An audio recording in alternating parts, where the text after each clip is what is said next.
but I don't fully understand the science of podcasting. I dabble, but I don't have a mission for it. And so it's interesting to hear about it, hear about the business of it, to make it continue to thrive, right? Yeah. And to create the following and create the momentum. Are you doing video only, audio only, both? How are you? Is it a vlog compared to how do you promote it? What platforms you promote it on? Yep. And everybody has a podcasting training, right? and Yeah, exactly. How to make your podcast worldwide famous. There you go. $239. Join up now. Yeah. And you only have 24 hours. The clock begins now. Exactly. You're like, this mysterious secret will be gone if you don't pay right now. If you don't get it right now, and it's like tap tap tap, we're waiting for you.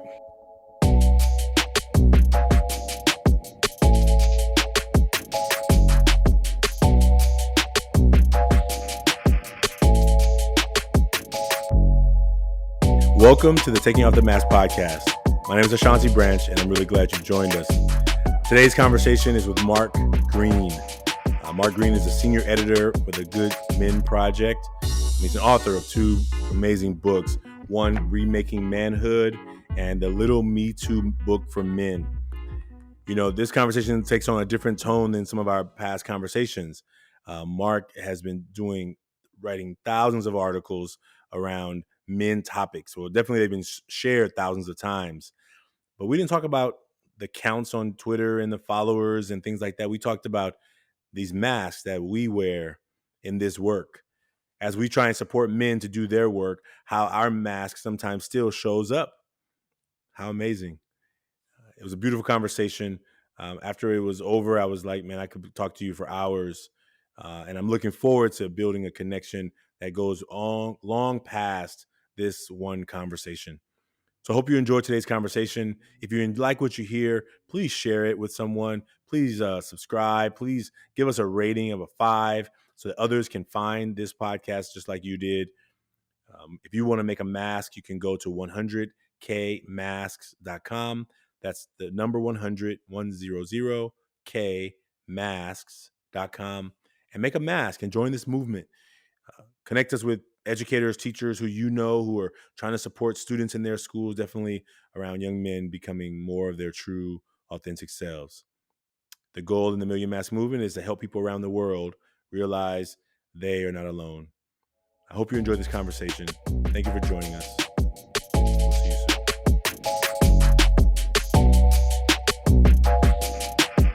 Yes, we have a little publishing house called ThinkPlay Partners. We have 3 books and plus 2 children's books. And for us, that was a really comfortable way to go forward because it gave us complete control over distribution and how often we could do whatever we needed to do to promote the book. So I give a lot of copies of the book away. I mean, it's really about getting it into certain people's hands so they can think through some of the stuff that we care about. You know, I mean, I've been reading through parts of Remaking Manhood. I really appreciate you sharing your personal story in there. We have a book club, and I was John bought the book, the Little Me Too book for men for the young men for the Summer Leadership Academy, and the summer went so fast. That was 5 weeks, 6 weeks we were with them. So we have a book club that's starting now, and I think actually now that when you sent me Remaking Manhood, I think that one actually feels like where it's more storytelling, and I think that's the part I think for the young men is easier for them to grab onto, right? Because there's a lot of people that say that's the book. There's other people that say in the corporate world, there's a lot of folks who really appreciate the Me Too book because it breaks things down and creates some self-reflection about how we got to where we are. Yeah. But John Lovett, do you know him? He's an MKP brother, and he's a big mover and shaker with the Better Man Conference. And I know that name. I see his emails. He's the guy behind a lot of stuff. He's a big fan of Remaking Manhood. He's like, I don't care about Me Too book. Give me the Remaking Manhood book. So I have another one of those coming out too. Actually, a new one. It's called the Hammer and the Anvil, and it's about masculinity in the age of Trump. Okay. And so I'm going to try to get that out soon if I can. But I'm not going to Man. mention Trump, but that's what it basically is. It's everything that came out after 2016 that I've written. So. Ooh-wee. Well, I'm in the writing process, so I'm excited about that. So Good. we'll talk about it. So welcome. Let me just I'm gonna just clap us off. So we got a marker, and welcome to the Taking Off the Mask podcast. I'm glad to have you on the show with us today. It's great to be here. Thank you for having me, Ashanti. Thank you. You know, one of the things that we do with our guests is for our audience who may not know you, Mark Greene, will you just tell us a little bit about yourself? You know, take a minute or so and tell us, you know, what have you been up to? What are you doing? Like, what is your work to the world? And then we'll jump in. Okay. Well, about 12 years ago, I started blogging about fatherhood, and very quickly after that began writing for the Good Men Project about masculinity and about all the stuff that I saw not only coming at my son, who was born, but then I started seeing all the way people were reacting and responding to me because I was a stay-at-home dad and sort of a primary caregiver to him. And once you step outside sort of the rules of traditional masculinity and start doing things that are a little different, the world very quickly starts sending you messages. And I got curious about that right away. I was like, well, what's going on here? And subsequently, I've done a lot of work, studied work by other folks like Niobe Way and Judy Chu, and sort of put together a set of ideas that are about how man box culture impacts us as boys and men, and trains us into certain ways of being in the world. And for me, your work is very central to that. In fact, I remember the first time I saw you talking about the mask process in the documentary, and I immediately felt a strong kinship to that way of thinking that we're hiding. All of us, many of us, were hiding a very different internal dialogue from the one we present. So that's what my work's been about for years, and I continue to do that work both for corporate clients who want to sort of help the men in their organizations think a little differently, but I also care very much about men's work, and I like to sit in men's circles and share my stories and hear theirs. Yeah, thank you for that. You know, I see you on Twitter a lot, and it's just really adding to this conversation that we can't keep things going the way they used to go. We can't Mm-mm. keep operating like it used to be because we're in a new world. We're in a new day, you know? And I Yeah. think today's conversation, you know, I tell the guests, it's not really an interview as more of it is a conversation, right? For Yeah. us to get to know each other a little bit better. You know, I Yeah. think we use this mask as a tool of connection. We say, look, it's one picture, 6 words, Yeah. just to connect. And I think one of the things that we've been working on as a supplement to the podcast, like this kind of conversation between me and a person, is inviting anyone, 2 men, to a boy and a younger man, an older man, to come together, make a mask, and just talk about their mask together.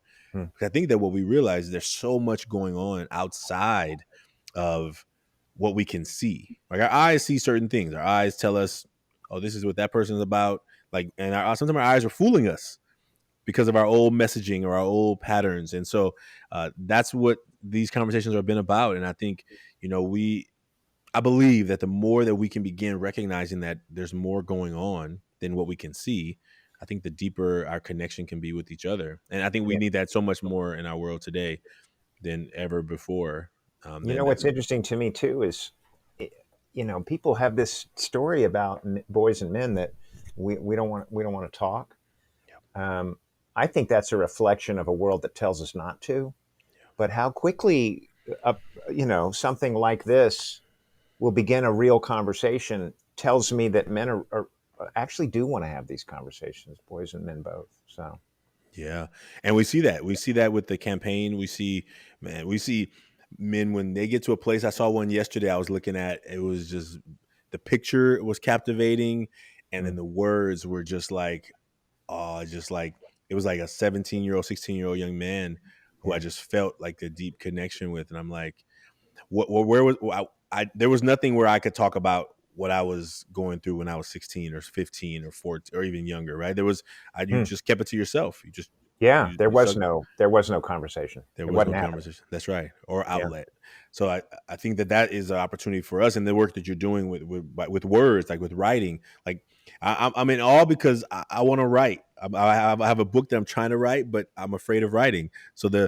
I mean, I guess we're gonna jump into that in a minute. But like, so when I see your work, the Remaking Manhood and the Little Me Too book for men, like, man, I'm like, and I see you on Twitter, I'm like, how does he have time? He writes so like you're a writer, Yeah. like you like I'm like, oh, okay, we're going to get to the writing. So thank you for the work because it Mm. inspires it inspires me, and as often as I can, I try and share it with people who I know, so they can hopefully be inspired to do something, not just to think about it, not just to hear it, Mhm. not just to have a conversation about it, but to like do something that's going to make a shift in their communities.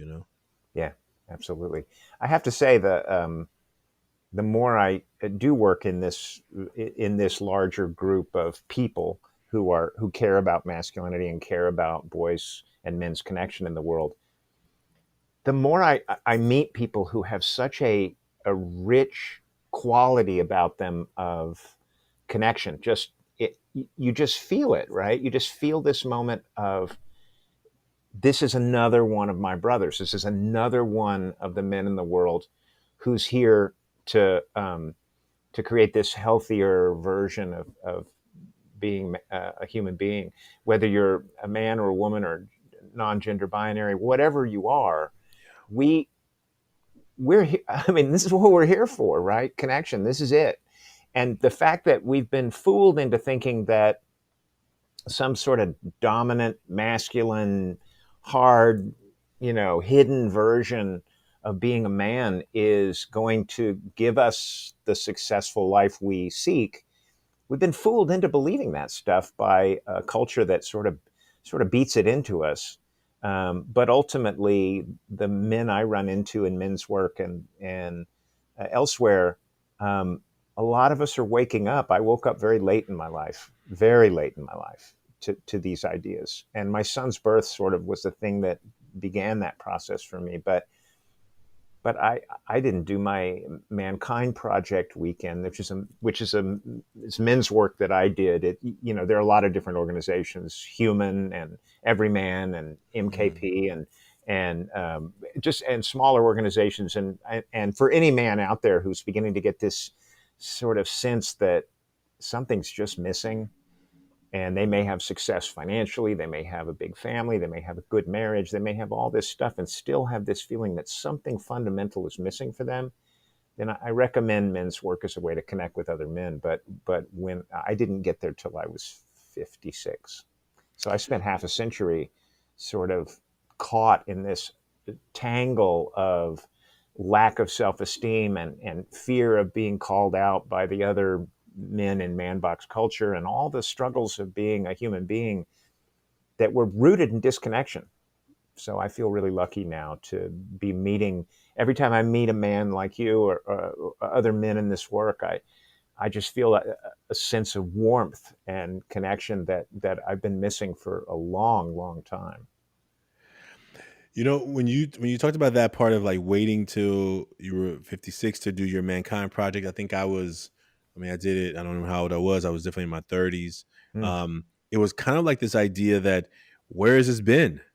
Like, where has this been? Why hasn't there been a space? I mean, in my community, the rites of passage to become a man was like, get your license, have sex, start drinking, learn how, you start doing these things in the community that says, oh, now, y'all, he's a man. He's the mm, man, right? mm, And I think that what they confused was he's the man as to he's a man because there was no way of proving you were a man.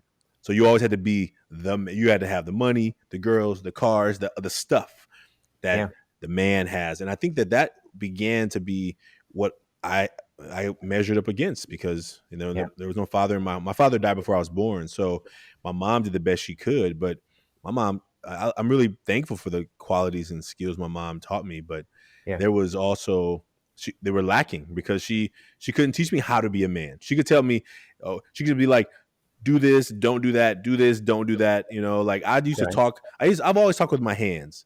Like I get yeah, energized yeah, with yeah, when I'm talking, right?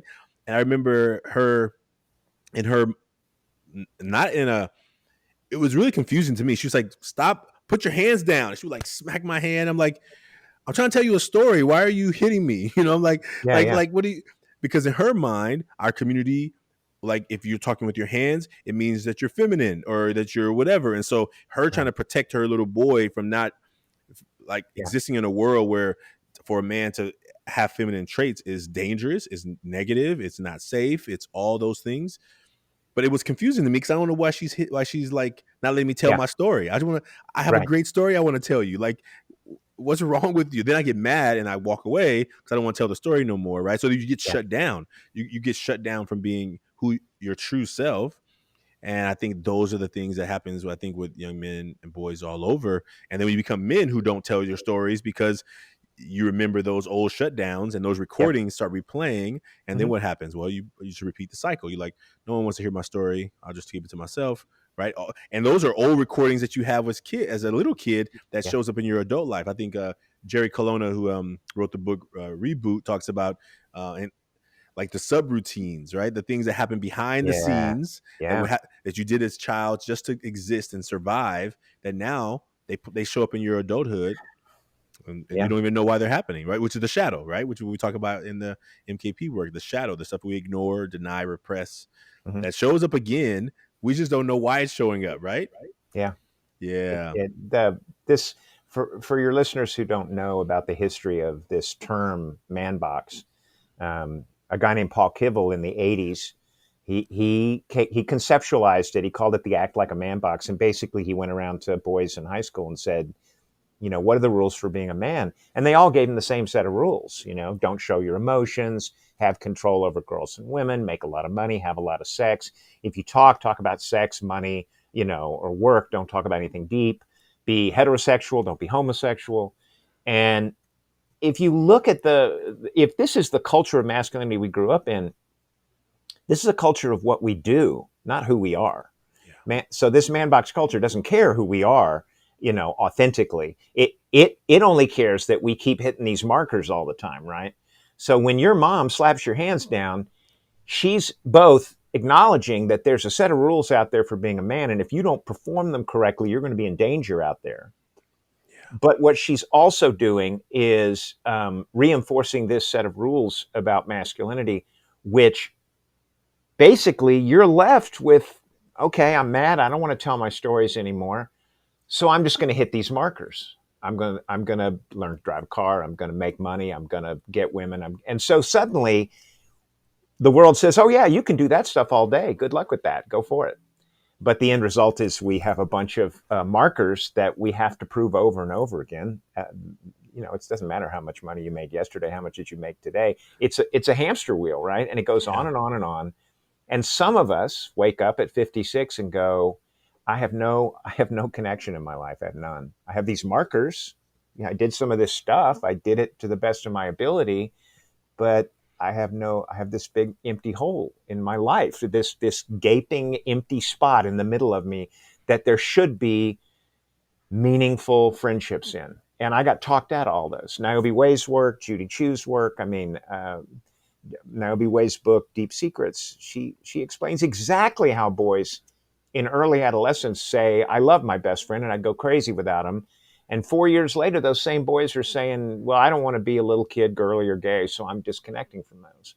That's And right. their suicide rates become 4 times that of girls at their age. And we're literally training boys out of connection and into these status markers. And God help us, that's really dangerous. And I think what you said about the markers is absolutely critical, right? Like, and I think for men, and I tell educators this all the time, your boys in your class, maybe the ones you live with or you raise, you're never done proving that you're a man. Mm-hmm. Like, Right. like if you go have sex one time with a girl, like according to our society that says this is what makes you a real man, you only have one. Oh, I've been with five. You only got one phone number. I got Yeah. 10. Like Yeah. it's always another comparison. And I think that's what this quote says: the comparison is a thief of all happiness. So if we Yeah. spend our time comparing ourselves to others and to what they have, we're going to always be miserable and never enough. And I think society is clear on that, right? No matter what kind of car you got, oh, you didn't get the newest one though. Your car is last year's model, right? And it's like, if you're not careful, Right. you can be chasing the keep yourself proving it, and it's not really what you're looking for. The connection is what you're usually looking for. The Yeah. connection, and I think that we see it with young men all the time. And our work is like, look, like, what? Tell me what scares you the most, right? This idea of being disconnected from others. And so, if you believe that the only way you can be connected is to keep proving it, Hmm. I mean, I think the rules are clear. Whether you're, I mean, 7 years old. I had a parent at a elementary school, second grade, kids in Hmm. second grade. She said one day her son came home and said, "Mom, what is gay?" Right? Because him and his Yeah. best friend, they share lunch. They sit next to each other. They pass food. They There it share is. lunch. And here's this kid comes over and be like, "What are you two doing?" Oh, you two are. And he didn't know There what it it is. meant, but he knew the word was negative because of the image and the energy he got from the other kids who were calling them gay. These second graders who were Yeah. sharing their lunch and having a great time. Yeah. And then the mom is like, well, how do I keep him being his loving, beautiful self Hmm. and protect him from the world who says you can't sit too close to your friend, you can't share food like that, like all the messages that happen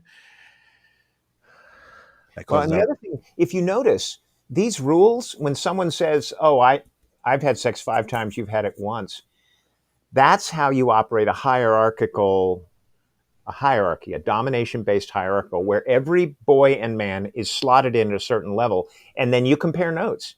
I mean, and we do this in very benign ways. You know, you walk into a bar with 5 other guys you never met before. Everybody looks each other over, figure out who makes the most money, whose football team's the better one, and we rank ourselves very quickly in that context. And somebody gets to be the alpha, and everybody else, does the microaggressions and figures out how that's all going to operate. We have been trained into the idea that the hierarchy is all that matters. And the dark side of that, the dangerous side of that, is that ultimately that's a domination based structure, and sooner or later push comes to shove, and we're expected to dominate everybody below us on that hierarchy while we accept it from everybody above us. And if we fail to dominate the people below us, we lose status and move down, and that adds to the number of the people that are going to dominate us. So boys are left with this decision, right? We cut them off from connection. We literally, two boys are having this important friendship, and what Niobe Wade, just these young boys in early adolescence, say, without this relationship, I would go crazy. Yeah. Our culture is constantly telling them, what are you, a little kid, girly, or gay? Quit. Don't, and these boys then, like one boy in late adolescence describes his best friend. He says, yeah, my best friend still lives around the corner, but I don't talk to him that much anymore. That friendship's kind of on a crossfade, he says. Yeah. And they're disconnecting from these relationships, and their suicide rates are increasing dramatically. And then they enter into an adulthood where pretty much every single measure of manhood is isolating because they have to compete with every other man, and they're worried about being policed by every other man. Am I doing it right? Am I doing it enough? So we end up carrying all this anxiety about whether we're doing it well enough. And ultimately, we end up not trusting each other. Not only do we not have friendships, we literally don't trust each other. My work on the carpet at the MKP weekend, I stood on the carpet when it was my turn, and I said, because of everything that's happened in my life, starting with my brutal brother when I was a kid and coming right on up through, I don't like men, I don't trust men, I hate men, and then I said, and I'm sick to death of being alone. I'm sick of it. And those men said, well, you want to trust us? I said, I might as well try. I mean, I might as well. And from that point forward, I've begun to form friendships that really fill that gap. It's not enough to be married. It's not enough to have a family and kids. It's not enough to have these surface level relationships at the gym or at work. We men need these circles of really meaningful friendships that resource us when we're in a crisis, when we're having a health issue. And sooner or later, all that stuff in the man box, we're going to age out of being able to compete. And that Oh, gets ugly fast. oh man. I had someone invite me to be on this podcast called the Midlife Crisis or something, and I was like, midlife. I ain't in midlife. What are you talking about? I'm young. And then I realized, oh, wait a minute. People in my family, we don't live to 95 years old. Like, what am I talking about? I am.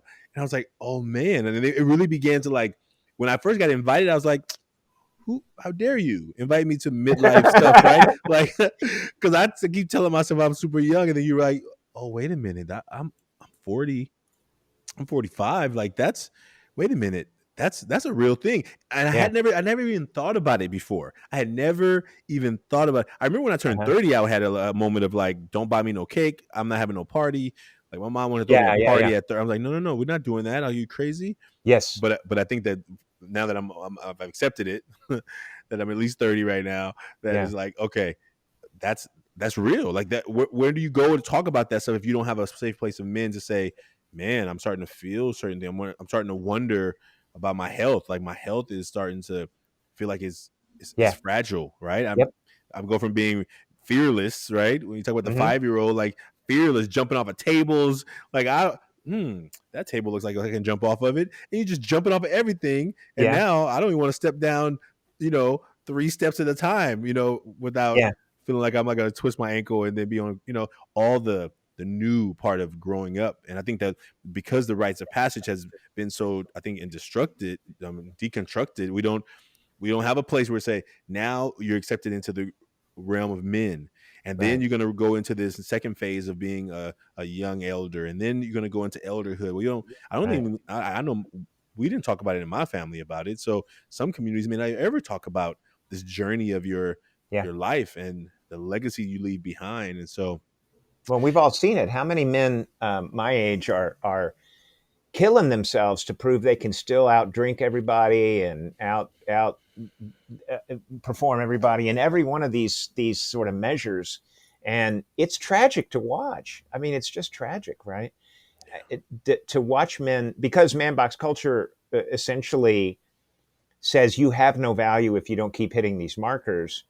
But I also am often in conversations with people who may like Jenna Arnold and I were talking a while back, and she said, oh yeah, I know a few people who are pretty well off. And she said, what's interesting is I'll meet people who may have been at the top, I mean, of major organizations, like they were the person, who are like now in their 80s, and they are no longer able to do that work, and they just kind of wander around, you know. They don't have all the status and power and influence, because as men in man box culture, we don't have to be brutal and cruel. We can just be extremely successful, and that can continue to feed our validation. For the few men who make it to the very top, they probably last in those roles until they're in their early 70s. But sooner or later, all of us are just a guy walking around by the lake, right? And those men who sort of fed on that narcotic of success and status, and then and they still have, yes, nice to meet you. You did amazing things, but now you don't have the business influence, you don't have the connections, you don't have the power. So nice to meet you, but I'm moving on because this man box world doesn't value you anymore. yeah. That's tough, man. That's tough. So we have to have the connection. That's what men have to have. And I'm going to throw one more thing in here. There's a study that comes out of Europe, and I should have all this like locked in, but the study that I learned about was the health impact of social isolation on men who were married. And there's a larger health, social isolation issue in America. You know about all this stuff that Cigna did a study in 2018 that said half of all Americans, all ages, all genders, feel sometimes or always alone. And that level of social isolation has a health impact equivalent to smoking, I don't know, they said 15 cigarettes a day. So it increases the level of heart disease and cancer and diabetes and Alzheimer's. And I mean, it literally we're social animals. And when we are isolated, it's very bad for us. But this one study out of Europe said that men who were in happy marriages with families who did not have a robust collection of male friendships suffered the same detrimental heart disease impact as men who were unmarried. So it's not enough. This idea that we then break off all our close friendships with our guy friends when we're getting ready to go to college, and we find a girlfriend and we marry her, and she's all of our emotional validation. That puts an insane load on her and puts an insane load on us, and it doesn't work. And we end up facing the same isolation health impacts as people who have no relationships at all. We've got to have men in our lives, right? One of the things that we saw in Ever Forward, and after this, we'll jump into our masks. I think that we're in that really great space. Yeah. I saw young men they'll be at our meetings every week. Then, they start building confidence in themselves, building, like, when people can feel it. People can feel when you start believing in yourself a little bit more. Yeah. They'll find a girlfriend who noticed them. They're like, and then they stop coming to meetings. They stop coming to the meetings. And I'm like, dude, where you been? Oh, yeah, my girl wants to spend time with me at lunch. I'm like, it's one day a week. We meet at lunch. It's like 45 minutes. Like, you got to tell her that you have something to do. And that pull from them to believe that I can't leave her alone. I have to be with her, which I get it. I 100% get it. Right. What ends up happening is when that relationship ends, and oftentimes they do, their ego gets engaged, because now they're like, they feel nervous about coming back to the circle. Yeah. But I've always kept the door open. I've never said, no, you can't come. But what happens is now they're like embarrassed. They got this embarrassment, like, oh, the relationship ended. Now I'm going to go back to the room. Well, they're going to be like, why weren't you here? Oh, because you're not with your girl no more. Now you want to be back with us. And it begins the pressure that sometimes even in the supportive places to be like, oh, you left us hanging and now you want to come back and be like you all friends. Like, it becomes a double cycle of like, well, where do I go? Like, I want to go back there. I got to be willing. They're going to give me some shit because I left them hanging for weeks and weeks. I didn't go to meetings. Like, I pretend like they didn't exist to pour all my attention over here. And then when that goes away, then I'm like, oh, I guess I gotta come back. And then the fear of what that, and that's in their heads more. That's not your message to them. That's in their heads. Absolutely. And you say, what did you learn from this? That's right. That's right. What did you learn about balance or community or a wider range of connection in your life? That's right. It's a good learning opportunity, right, in that moment. But man, if they've got to get past that initial shame and get back and step back into that room, and that's a hard thing for us to do as men, to step back into the room after we've done something that has seemingly disconnected us again from the work. Staying in the work is hard, man. It's hard because every time I screw up, I have this part of me that says, you know what? Everybody knows I screwed up. We're just not going to talk about it. And that's silencing, right? That's that auto, why don't we all just pretend that didn't, that whole thing. But ultimately, if we don't share what's going on with us in a regular way, it's isolating. And that's what we're trained into doing, is to isolate ourselves. That's right. Well, let's do it, man. I'm excited. Thank you for just being a part of the conversation. And, so anybody who out there who's wondering what these masks are, the campaign is called the Million Mask Movement. We have a goal of collecting 1 million masks. You can go online anonymously and create a mask. Mark and I are going to share ours publicly right now, but you can create a mask online. It's 1 picture, 6 words. The picture is a representation of a mask, and the 6 words or it may be more than 6 words, but the 3 words on the front are things that you gladly let people see, and then 3 things on the back you normally don't let people see. So it can always be more. Don't worry about it. You don't have to change it. When I say 6 words, we're trying to keep it. How do we make people who are like, what am I going to have to write about myself? Well, it's just 1 picture and 6 words. How about we keep it as simple as possible at its basic level? And so we give the guests a chance to decide how they want to do it. Do you want to go first? Do you want to go front, back? You want to go front? Like, what feels good for you to start? Let's do front, back. Okay. I like that. Fantastic. And by the way, Ashanti, ever since I saw you in the mask you live in, it's cool to be able to do this with you. I mean, to do this with any man is cool. It's this process transcends the people doing it, but to be able to do it with you like this, I'm like, damn, all right then. So I'll start with mine. I have too many words on the front, but that's beautiful. I'm such a talker. That's so beautiful. Can you read any of that? I can. Absolutely. I see it all. I'll leave it there for a second. I I think I present as someone who's making the effort, like not, I hope not effortful, but making the effort, who's emotional. I feel like I appear emotional, and that I'm curious and playful, and my intent is to try to be real. So that's my front. Awesome. Well, I will show mine.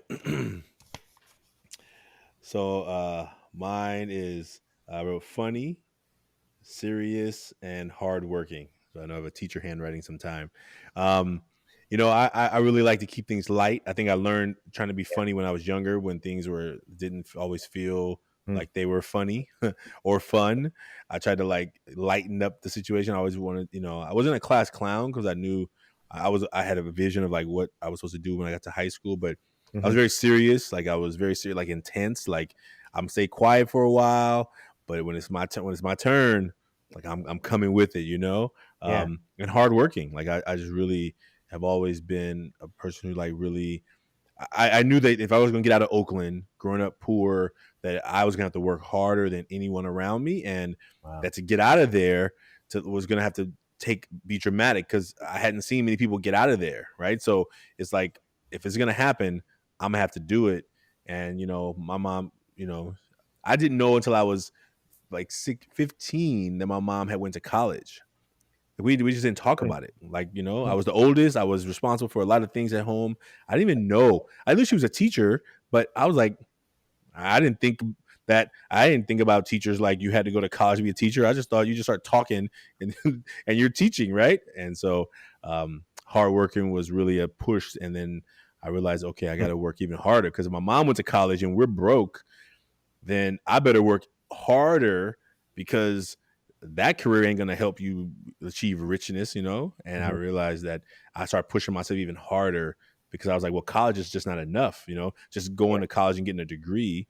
Because if you can go to college and still be barely making it, God. then I needed to like figure out how to not only go to college but somehow do something even more miraculous. So that's the front. That's you carrying the extra weight of a society that's just brutal, if you're not white and male, you know. And that Yeah. that eh, the things that sort of passed me through, you had to work against to get past, right? And that's the distinction. That I mean, everything that we're doing in this conversation and everything we're talking about in terms of masculinity is intertwined with race and power and all these other issues. And men who seek to do men's work can't make it just about connection. It's also got to be about justice and what is fair and right for women and for the people who don't look like us and all Yeah. of that. And I've been in the masculinity conversation for a while, and Paul Kivel said to me, "Hey, you're doing great work, Mark, but you're not talking about race." And I was like, "Oh yeah, well, can I just avoid that because it's kind of a big subject?" And what I discovered when I started entering into that part of the conversation was there was a lot of black men who were talking about masculinity, but nobody knew about them because when you talk to a black man about masculinity, was told to me by them.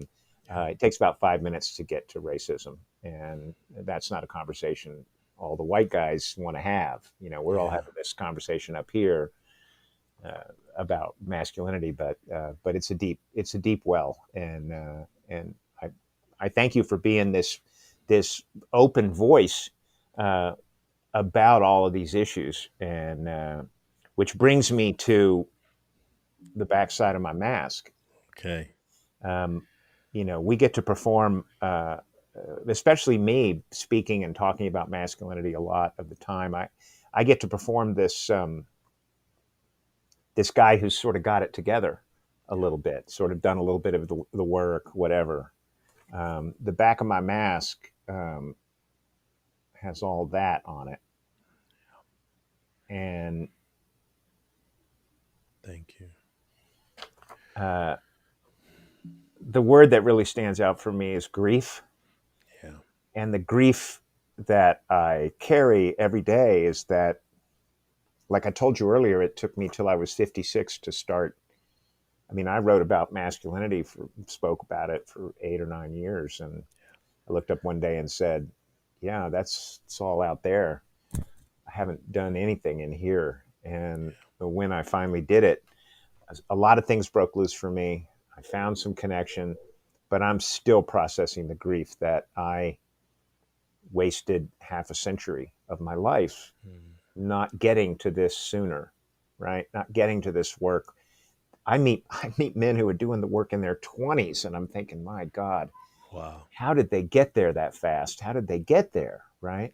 Yeah. And so the grief I carry, I have to live with, and it's not easy. And I'm working to move past it because I don't want it to define the last 20 or 30 years of my life.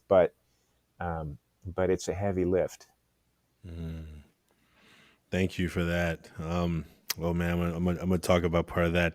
So here's mine. I'll translate. It says Hmm. fear of failure, sadness, and childhood trauma. When we talk about grief, I think grief really deeply is connected to when I talk about fear and sadness. Like, my father died before I was born, and I say in audiences when I speak, I'm like, I wish I could turn it off. That when I saw a man with his son, that I don't feel it. Like, I wish I could be like, Hmm. that's so cute, and be like disconnected from it. And I'm constantly working on that part, that feeling of emptiness and loneliness. That, man, because I think that what happened growing up was my mom did the best she could, but she could only teach me the skills she had of growing up to being a woman and what she thought a good man looks like or acts like. But she didn't. I mean, kind and nice and caring and loving and gentle and responsible and can cook and clean and open the door for elders. Like, those are all great qualities. But Hmm. when in the city I lived in, if you do all those things, people are like, why are you smiling so much? Why are you so nice? Why are you always helping people? Why don't you just, like like I was always in that mode because that's how I was raised to be. Yeah. And I think that in growing up, you had to learn how to turn them off because you can't be too nice. You can't be too kind. You can't be too caring. Somebody falls in the playground. I want to go and help them up. I'm like, oh man, he's hurt. Like, somebody's hurt. And they're like, get off me. Like, I'm like, oh, right. You're making me look weak. Yeah. Don't. Yeah. Like, what? And those are those things. But I think that when I think about when you said the word grief, I'm like, oh yeah, that's I feel that emptiness there sometimes, and I think that when I meet young people and a lot of the young men in our program, we've had young people with both parents who've had fathers in home, but there's no connection. Mm. You have some who have great relationship with their fathers, and you have some who don't have fathers at all. So all in between, Yes. and I connect to them in so many different ways around, man. And I think that those opportunities to continue like helping young people recognize that you're going to get through it. Like, you had a father who was there and then left while you were young. Like, there's going to be things that you may start doing to protect yourself from that feeling again, right? Yeah. And how do we support our young people, and as they grow into adult young men to be like, how do we not let those subroutines, those patterns? I think there's a quote, and I think it's Young, but I'm not sure. It says, "Until we make the unconscious conscious, it will rule our lives, and we'll call it fate." Right? Because if I'm Mm. acting in a certain way to keep my feelings protected, so I don't let people get close, then I'm protecting myself based on some old stories that I tell myself, Yeah. or the stories that happened that I needed to protect myself then. So now, as an adult, I still play those same routines. Don't let anybody get too close because they may leave, they may hurt you, and Mm. therefore, and all the relationships are very surface level. And yeah, so that's what I thought of when you said the grief, and it made me think of a lot of sadness growing up. We live the stories we tell, Mm, and we can change our story. We can make a new story, that's but right. it goes against everything we've been taught. We're taught that we're these static, consistent entities, right? That we're men, and men, we know what a man is, and our job is to prove that we are a man, and that's a static, defined thing. But human beings are actually constantly emerging, right? We emerge in relationship to others. So this relational process, this back and forth of talking, as I'm shaping you, you're shaping me. That's the true and fundamental nature of how we are emergent. When we teach boys to hide their emotions, when we teach boys to not connect, emotions emerge in the back and forth of relating. My emotions aren't born fully in me. They're born when you speak to me and I speak back. And depending on what we say, that conversation can turn me angry or upset, or it can make me feel warm and connected. So emotions emerge between us, and we tell boys, don't show your emotions. What we're essentially doing is cutting them off from learning how to form relationships. We're isolating them. And that's what man box culture is sort of designed to do. Because once we cut them off from connection, then we say, hey, if you want to be validated, it's not going to happen in relationships. Yeah. We've ended that for you. But you can be validated by proving you can dominate others. And so then we get slotted into that hierarchical thing, and we spend the rest of our time trying to prove we can make more money or do whatever. And the game goes on for a couple of generations because we're like, oh, well, now I'm validated because I got married, or now I'm validated because I got a house, or now I'm validated because I make more money than Bob down the hall. Yeah. And that's a trick. It tricks us into another couple of decades, of spinning our wheels. But when you come back to human connection, whenever you get to that, and people who get to their men's work when they're 20 Yeah. are looking at a vastly different life than the one that I had. I'm on my third marriage. I had 2 marriages fail because everything I was asking of my partner was coming out of that empty space in me that I could not fill, and that they could not fill. So we got to be thoughtful about, what it is that our lives are going to look like as men, and how much we're going to buy into these ideas that we're here to compete with each other, right? It's crazy. And imagine, like, even today with all the conversations and the rhetoric happening around our world, right? If I constantly feed myself a belief that this is what I believe, and I don't need to hear any other voices what I don't believe, then it creates in us a space of like, I'm gonna just bring people around me that are gonna say what I want to hear and Mm-hmm. act like I want them to act, and therefore we begin to be our minds get weakened in being able to navigate dissonance. Yeah. So therefore, if now I don't ever have to hear, right? I mean, now, I think I've heard in the old days there was only like these 4 channels, right? There was like channel 2, channel 4, channel 5, and channel 7, right? And those where you got your news. Yeah. Yeah. Now I can pull up my phone. I got a 20-year-old telling me about the news in their form, and it sounds like what I may want to hear, and therefore I just keep listening to that. I keep listening to the people who say Create what the I wanted bubble. them to Yeah. hear, and therefore now all the noise is like, when somebody says something that doesn't match what I want to hear, I'm like, I either dismiss them or I just tell them they're wrong, because ultimately I have not gotten practice in recognizing that there are different ways of being and thinking and showing up, And I think those are Wow. having a lack of that really creates a lot of challenge. Wow. We talk sometimes about this idea that once you set yourself in stone, once you decide what you are, Mm, then the world keeps giving you, I mean, your experience of life, what the people around you are telling you, will constantly challenge that idea because it's simply not right. We evolve and change over time, right? yeah. And the longer we try to stay on that one definition of self, the more the world moves past us. And the more the anxiety gets created every time. I mean, we have our own experiences of life and we go, this does not fit with how I've defined myself. So I'm going to pretend that doesn't exist. Yeah. And we begin to cover everything that doesn't fit. And the anxiety gets worse and worse and worse. So men start drinking and they start trying to have sex to solve that problem. And all of this self medicating goes on. And then we start expressing anger all the time. It's just because who we are is actually moving on in the world. And we're stuck back here trying to hold this one spot, right? This is me. This is what a man is. And that tension gets stronger and stronger and stronger until something snaps. Yeah. And then we catch up to ourselves. We have to do the work. We have to wake up, or we die. Yeah. We get killed. We enter in an act of violence that we don't survive, or we overdose, or we do whatever we're going to do.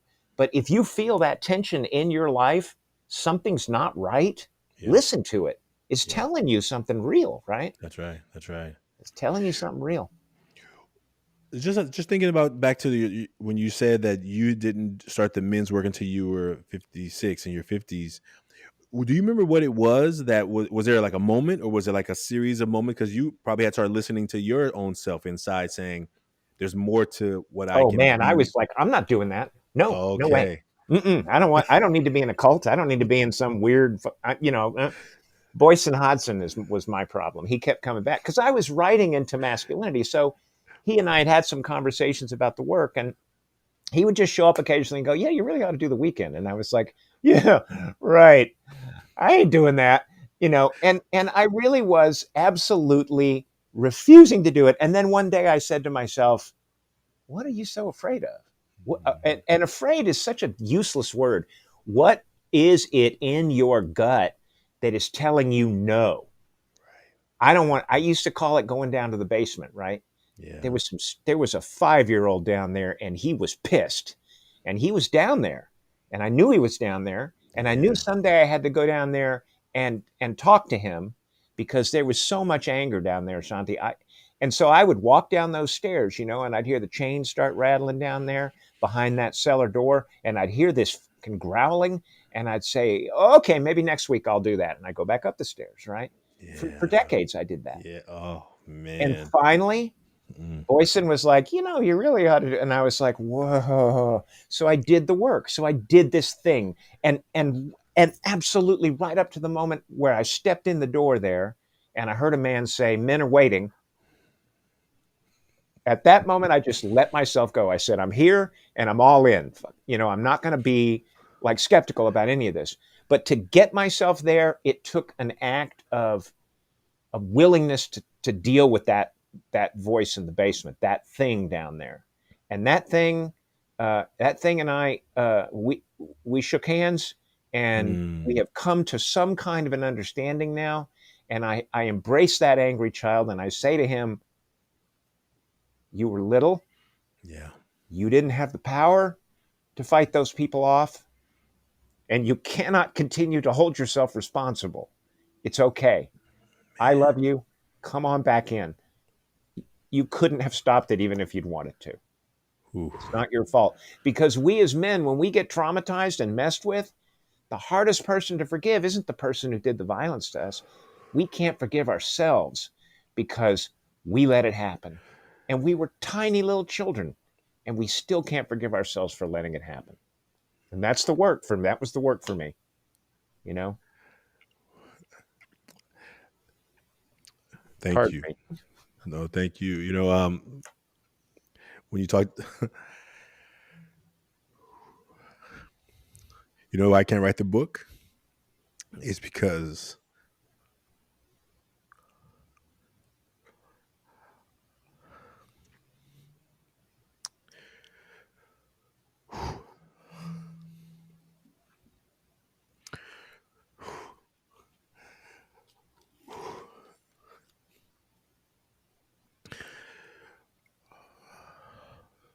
I don't want to face that 8-year-old.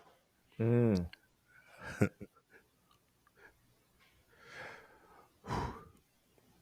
I've been slowly having conversations with him. Like, it's not your fault. mm,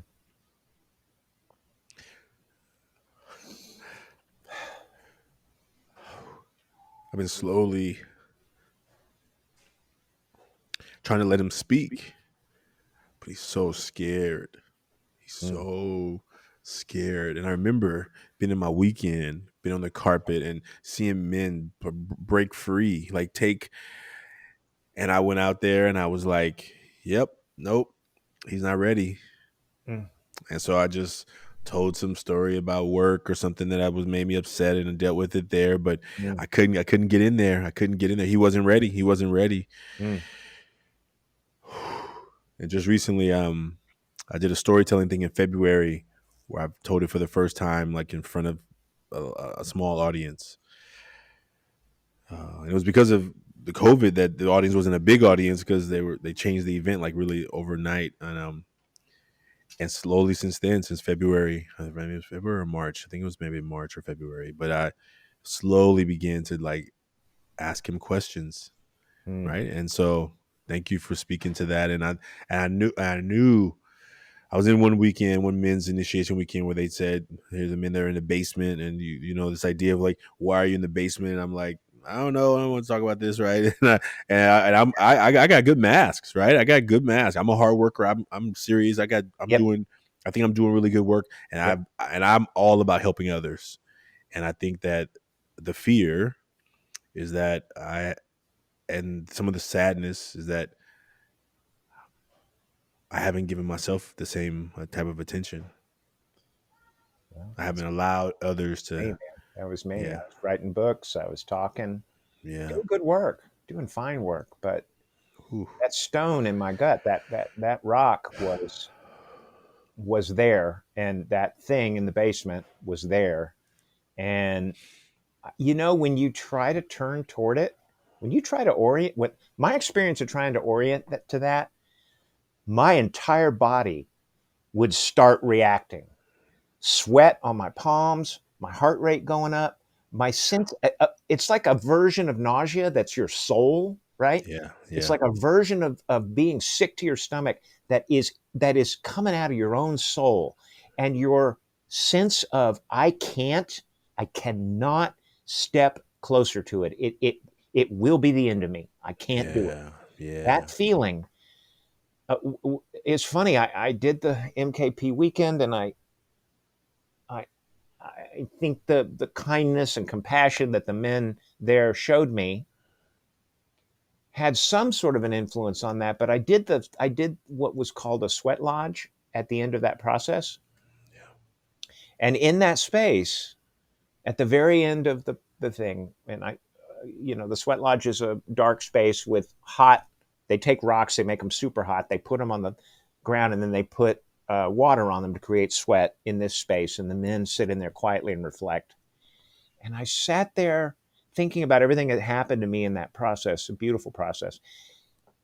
And I'm looking at this one red hot rock, right? And they throw a little bit of water on it, and it cracks. It just goes pink and falls into two pieces. And I thought, well, there it is. It's still there, but now I got two pieces. And the smaller pieces I think I can work with, right? I think I can yeah, deal with this stone and which was the other symbol besides this creature in the Mhm. basement, this stone. And that's men's work, man. You take one, just one, break it just one yeah, time to begin. yeah, And then rely on the love of the men around you to help you keep going. But yeah, yeah. Ooh wee! Wow! Oh man! Thank you. Is there anything else that you feel like man, I want to just thank you for opening that up. That yeah, huh, yeah. well, there you Was go. was the mask is such a powerful. I think that what we've seen in this work is that Mm, some people who overthink the, when I tell them what we're going to do with students and how we're going to build this connection, hmm I think they think it's too simple. They're mm, like, what is 6 words going to do? What is yeah. I was like, well, how about we start with you? How about you make a mask? And then you realize how when these adults who have had all this education and knowledge Yeah. begin to try and think about, they're like, oh, okay, well, and then you help them recognize how deeply we have been trained Mm. to not ever talk about it. So therefore, when we get asked about it, we could feel like I'm prying. Like, why are you prying? I'll do it later. I'll Yeah. do it later. I'll do it later. Right? Yeah. You see principals. They're like, oh, I'll do it later. They put the card to the side. If they read what they have to do, they're like, oh, I'll do it. I'll do it in the evening, right? And they may. But what you know hit them when they read it, they were like, oh, this is talking about real stuff. Yeah. And I think that, so thank you for talking about those real things. And yeah, I didn't plan to even be in that right there today. I mean, I'm always letting it go. It's not an interview. That's why it's I, good. It's not an interview. It's just it goes wherever it's supposed to go.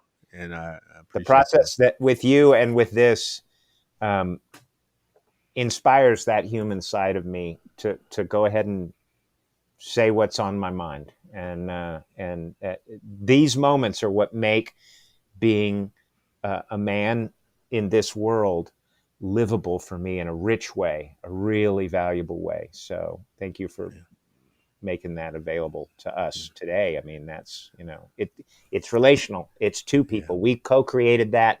That's how human beings do what we do. Yeah. Well, So thank Thank you for taking off the mask with us today.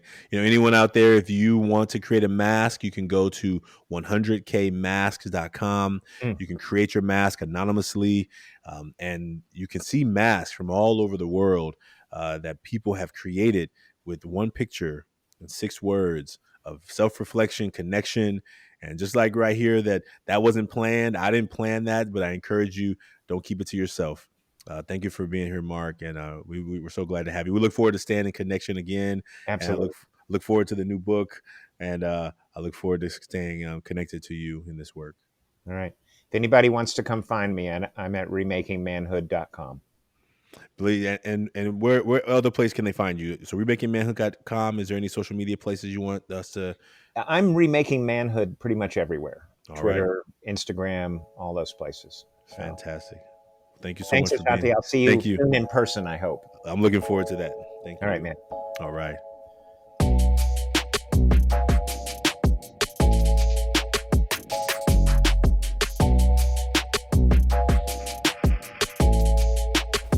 If what you heard today you enjoyed, if you've listened to this and you found something inspiring, please like and subscribe to this podcast. That's the best way for someone to find this podcast, maybe like you did. Please tell someone about it. If listen to some of our previous episodes, and if one of them rings out to you, please share it with somebody you know. We also invite people to join us in a face-to-face where they come together with another person to make a mask and talk about that mask together. There's short conversations, about 20, 30 minutes. So if that's something that's interesting to you, please send us a message, send us in the comments below, let us know that you're interested in that. And we look forward to you joining the movement of the Million Mask Movement. And check out our new shirt. I don't know if you can see it, but this is our new shirt, the Million Mask Movement. And so we'll have these soon available, but we look forward to you being a part of a movement and supporting our work. Please consider supporting the work that we do in Ever Forward and in the work that we do in the Million Mask Movement to let people around the world realize that they're not alone. Thank you.